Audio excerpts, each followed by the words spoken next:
નમસ્કાર, હેડલાઇન ન્યૂઝમાં આપનું સ્વાગત છે। હું છું શ્વેતા। રાજપારડી ખાતે MES નુરાની હાઈસ્કૂલ ખાતે વાર્ષિકોત્સવ સપ્તરંગી ભારત કાર્યક્રમ તેમજ આનંદ મેળો યોજાયો। ભરૂચ જિલ્લાના ઝઘડિયા તાલુકાના રાજપારડી સ્થિત મુસ્લિમ એજ્યુકેશન વેલફેર સોસાયટી ટ્રસ્ટ સંચાલિત MES નુરાની પ્રાથમિક, માધ્યમિક અને ઉચ્ચતર માધ્યમિક સ્કૂલ ખાતે વાર્ષિકોત્સવની ઉજવણીના ભાગરૂપે સપ્તરંગી ભારત કાર્યક્રમ ઇમ્તિયાઝ બાપુની આગેવાનીમાં તેમજ ધારાસભ્ય રીતેશ વસાવા અને તાલુકા પંચાયત માજી ઉપપ્રમુખ પ્રકાશભાઈ દેસાઈની ઉપસ્થિતિમાં યોજાયો હતો। આ કાર્યક્રમમાં પ્રોજેક્ટ રૂમનું ઉદ્ઘાટન ધારાસભ્ય તેમજ મહાનુભાવોના હસ્તે કરવામાં આવ્યું હતું।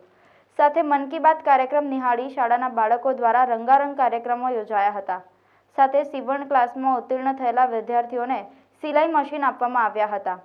આ કાર્યક્રમમાં તાલુકા પંચાયત પ્રમુખ જયેન્દ્ર વસાવા, તાલુકા પંચાયત પૂર્વ ઉપપ્રમુખ પ્રકાશ દેસાઈ, રાજપારડીના સરપંચ કાલિદાસભાઈ વસાવા, ટ્રસ્ટી સલીમભાઈ મુનાફભાઈ ખત્રી, દત્તુ પંચાલ, યોગેશ પટેલ, અબ્બાસ માસ્ટર, મંગુ સાહેબ તેમજ વાલીઓ તથા મોટી સંખ્યામાં ગ્રામજનો ઉપસ્થિત રહ્યા હતા। આજ રોજ નુરાની હાઈસ્કૂલના કમ્પાઉન્ડમાં વાર્ષિકોત્સવ સપ્તરંગી ભારતનું આયોજન રાખવામાં આવેલ હતું।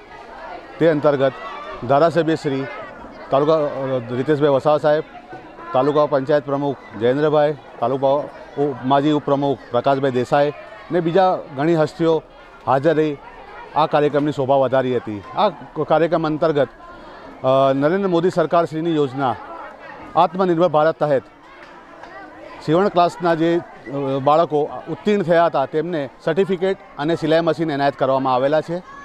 આજે બાળકોએ રંગારંગ કાર્યક્રમ આપી લોકોના દિલ મોહી લીધા હતા ને આવનાર સમયમાં નુરાની સ્કૂલ ને એમનું સ્ટાફ ખડે પગે એજ્યુકેશન અને બાળકોના ભવિષ્યને લઈને તત્પર છે અને ખડે પગે ઊભા રહેશે તેવી ખાતરી આપું છું।